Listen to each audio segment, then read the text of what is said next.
निज विद्यालयर एभली परिवेश पाई दुख प्रकाश करिले प्रधान शिक्षक और सरपंच। पुरी जिला सत्यवती निर्वाचन मंडल आलिश ग्राम पंचायत आलिश सरकारी प्राथमिक विद्यालयर ना अच्छी पाचेरी ना अच्छी विद्यालय भल पड़िया सबू नाही नाही रे चली एही विद्यालयटी बोली दुखर सहित कहिसेंती विद्यालयर प्रधान शिक्षक और सरपंच।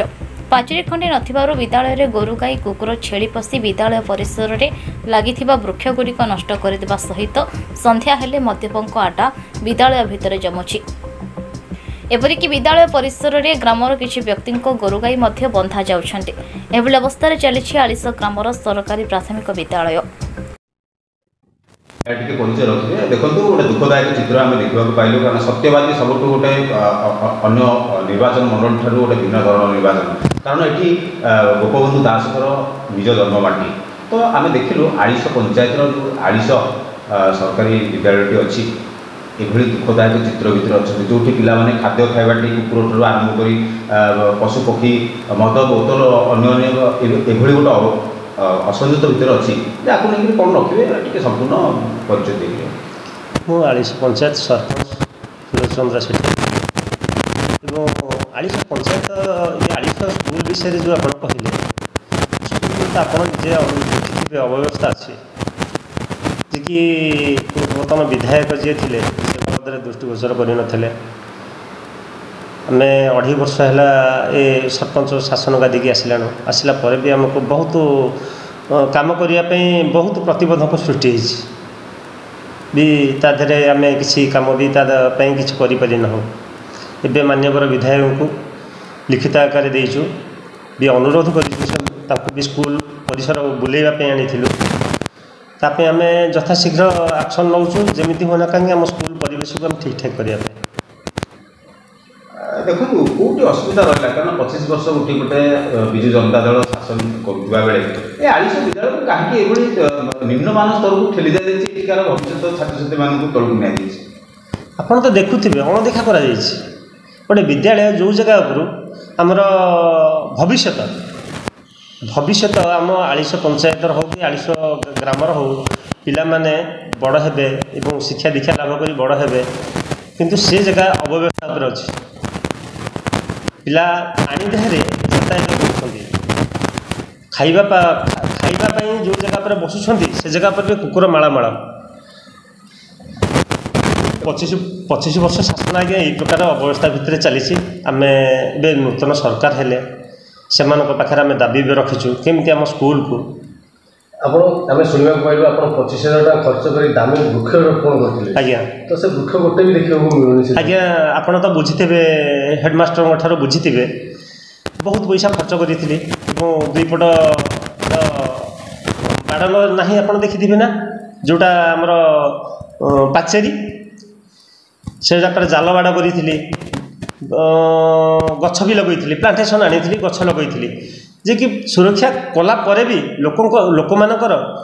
से जगह पर गाई बलद बसिले कहला पर भी से बहुत किसी कटु कथा कहले से नीरव ही बसिया पड़ा तो यहाँ पर आगामी दिन में घुषुड़ी पड़ो कि आलिश विद्यालय ना ना मान्यवर विधायक कहते जे कि यही वर्ष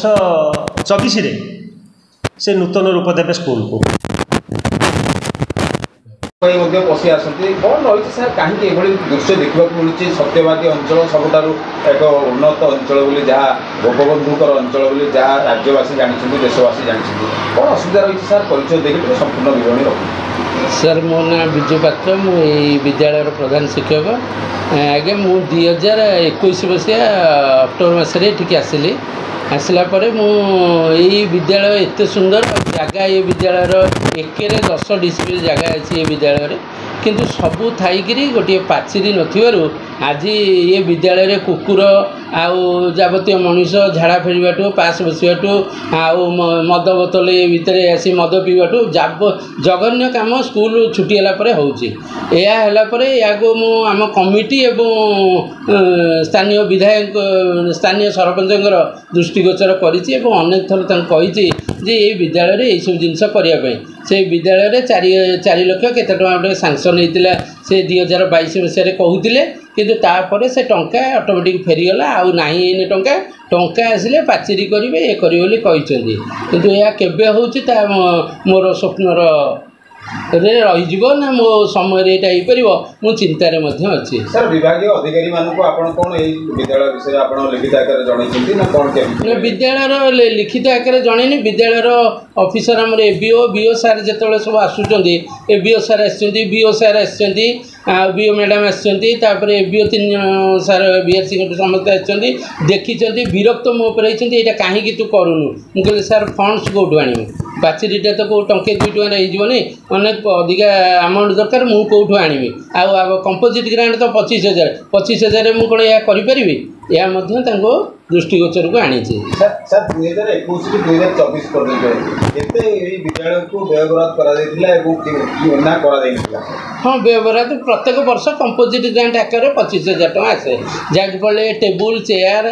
ପିଲାଙ୍କର ଦରି ଏବଂ ସ୍କୁଲର ଆନୁଷଙ୍ଗିକ ଜିନିଷ ଏଇସବୁ କରିବା ପାଇଁ 25,000 ଟଙ୍କା ଲେଖାଏଁ ବର୍ଷକୁ ଆସୁଛି। ସାର୍ ବିଦ୍ୟାଳୟରେ ଟିକେ କଲର ବି ଏବେ ମରାଯାଏ। କଲର ଆସିକି ଥୁଆ ହେଇଛି, କଲର ରଖି କରିବେ ବୋଲି ସରପଞ୍ଚ କହିଲେ ମୋର 2 ଲକ୍ଷ 3 ଲକ୍ଷ କେତେ ଟଙ୍କା ଅଛି, ମୁଁ ଏଇଟା ଗ୍ରେଡ଼ିଂ କରିବି, ସ୍କୁଲଟା ଗ୍ରେଡ଼ିଂ କରିବି, ସେଇ ସମୟରେ କଲର କରିଦେବି। ତେଣୁକରି କଲର 2 ବସ୍ତା ମଧ୍ୟ ଆଣିକି ପକେଇକିରି ରଖିଛି, ତା ସରପଞ୍ଚ କହିଛନ୍ତି ଏବେ କରିଦେବେ, ରିସେଣ୍ଟ କରିଦେବେ। ସାର୍ ଏଇ ଅବହେଳା ପାଇଁ ସ୍ୱତନ୍ତ୍ର ଭାବରେ ଦାୟୀ କାହାକୁ ରଖିବେ ଆପଣ ପ୍ରଧାନ ଶିକ୍ଷକ ହିସାବରେ? ଆଜ୍ଞା, ଦାୟୀ ମୁଁ ଆଉ କାହାକୁ ରଖିବି? ଆମ ସ୍ଥାନୀୟ ଏଇ ଗାଁର କିଛି ଲୋକ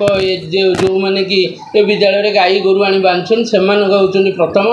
ଏବଂ ସେମାନେ ନିଜର ଭାବୁନାହାନ୍ତି ବିଦ୍ୟାଳୟଟାକୁ ଗୋଟେ ମନ୍ଦିର ବୋଲି ଭାବୁନାହାନ୍ତି, ଗାଈ ଗୋରୁ ଆଣିକି ରଖିଦେଉଛନ୍ତି। ଏବଂ ସରପଞ୍ଚ ଆଣିକି ଗଛ ମଧ୍ୟ ଆଜ୍ଞା ଲଗେଇଥିଲେ ଏଠି 25-30 ହଜାର ଟଙ୍କାର ଭଲ ଦାମୀ ଗଛ, ଶିଶୁ ଗଛ, ଆକାଶୀ ଗଛ ସବୁ ଆଣିକି ଲଗେଇଥିଲେ, ସେ ଗଛ ଗୁଡ଼ିକ ମଧ୍ୟ ଗାଈ ଖାଇଗଲା। ଗୋଟେ 400 ଟଙ୍କାର ଆମ୍ବ ଗଛଟେ ମୁଁ ଆଣିକି ଲଗେଇଥିଲି, ତା ବି ଗାଈ ଖାଇଗଲା, ଏବଂ କଦଳୀ ଗଛ ବି ପକେଇଲି, ତା ବି ଗାଈ ଖାଇଯାଉଛି। ତେଣୁ ସମ୍ପୂର୍ଣ୍ଣ ଭାବରେ ମୁଁ ମଧ୍ୟ ଏଥିରେ ଆପଣଙ୍କ ଉଚ୍ଚ ପଦସ୍ଥ ଅଧିକାରୀମାନଙ୍କୁ ଦାୟୀ ରଖିବେ ନା ସାର୍ ସ୍ଥାନୀୟ ସରପଞ୍ଚ ଉପରେ ଦାୟୀ ରଖିବେ ନା ସାର୍ କ'ଣ? ନାଇଁ, ସରପଞ୍ଚ ତ ଅନେକ ଥର ଆସିକି ଆମକୁ ଇଏ କରୁଛନ୍ତି, କୋପରେସନ୍ କରୁଛନ୍ତି, କମିଟିରେ ବସି କହିଛନ୍ତି ଏଇଟା କରିଦିଅ, ମୁଁ ଏଇଆ କରିବି, କିନ୍ତୁ ସରପଞ୍ଚ ନାହିଁ, ଆମର ପଇସା ଅଭାବରୁ ଆମେ ଏଇ ଜିନିଷଟା କରିପାରୁନୁ। ହେଭି ଆମାଉଣ୍ଟ ଏଇନା ଦରକାର ଅଛି, ସେଇ ହେଭି ଆମାଉଣ୍ଟ ଆମ ପାଖରେ ନଥିବାରୁ ଆମେ ପାଚେରୀ ଏବଂ ଗେଟ୍ କରିପାରୁନାହୁଁ। ପୁରୀରୁ ରମେଶ ସାହୁଙ୍କ ରିପୋର୍ଟ, ନ୍ୟୁଜ୍ ଉପାନ୍ତ ଖବର।